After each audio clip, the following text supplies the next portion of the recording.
Hi friends, welcome to our channel.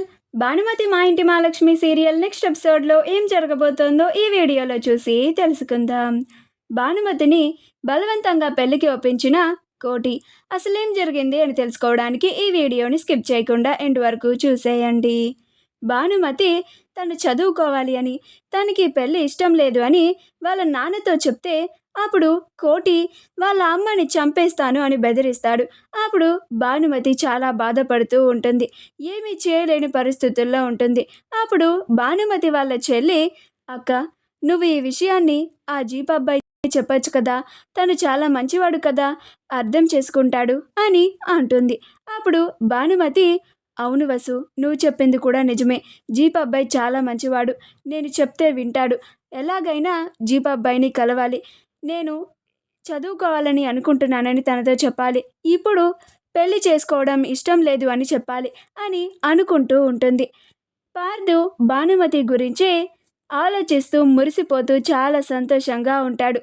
Bhanumathi పేరు చాలా బాగుంది, కానీ నిన్ను భానుమతి అని పిలవడం కన్నా బస్సమ్మాయి అని పిలవడమే నాకు చాలా ఇష్టం భానుమతి అని అనుకుంటూ ఉంటాడు.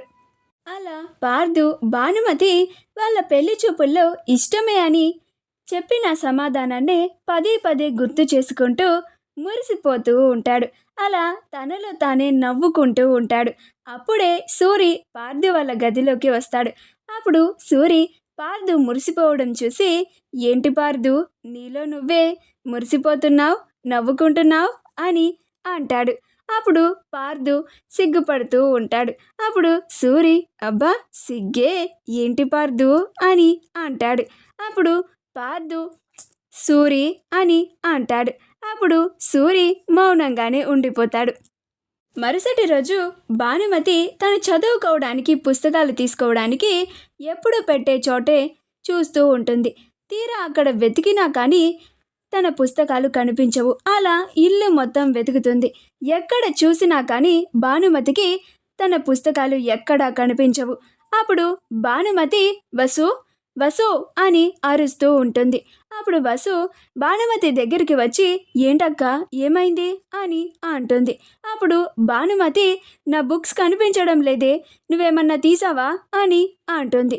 అప్పుడు వసు, నాకు కూడా తెలీదక్క, ఏమై ఉంటాయి, అక్కడే ఉంటాయి చూడు అని అంటుంది. అప్పుడు భానుమతి, నేను వెతికానే, ఎక్కడా కనిపించలేదు అని అంటుంది. అప్పుడు వసు, నాన్నేమన్నా తీశాడేమో అక్క అని అంటుంది. అప్పుడు భానుమతి, పద చూద్దాం అని ఇద్దరు బయటికి వచ్చి చూస్తే కోటి ఆ పుస్తకంలో ఉన్న పేజీలని చింపేసి మంటలో వేస్తూ ఉంటాడు. అది చూసి భానుమతి ఆశ్చర్యపోయి వెంటనే కోటి దగ్గరికి వెళ్ళి, నాన్న నాన్న, నా బుక్స్ నాన్న, ఇలా ఇచ్చే నాన్న, వాటిని చింపొద్దు నాన్న, ప్లీజ్ నాన్న అని బతిమిలాడుతూ ఉంటుంది. అప్పుడు కోటి, ఏ లెగు అని భానుమతిని తోసేసి ఆ పుస్తకాలని మంటల్లో వేసేస్తాడు. అప్పుడు భానుమతి, నాన్న, ఎందుకు నాన్న నా బుక్స్ని కాల్ చేశావు అని అంటుంది. అప్పుడు కోటి, నీకు చెప్పాను కదా చదువు గురించి ఎత్తద్దు అని, మళ్ళీ నువ్వు చదువు అది ఇది అంటే ఇప్పటి వరకు నువ్వు మీ నాన్నని తాగుబోతులానే చూసావు, నన్ను హంతకుణ్ణి చేయొద్దు అని ప్రమీల గొంతుని పట్టుకుంటాడు. అప్పుడు భానుమతి, నాన్న ప్లీజ్ నాన్న, వద్దు నాన్న, అమ్మనేం చేయకు నాన్న, నేను చదువుకోను అని చాలా బాధపడుతూ అంటుంది. అప్పుడు ప్రమీల కూడా, నువ్వింకా ఆ చదువు గురించి ఆలోచించడం మానే భాను అని చెప్పి అక్కడి నుంచి వెళ్ళిపోతుంది.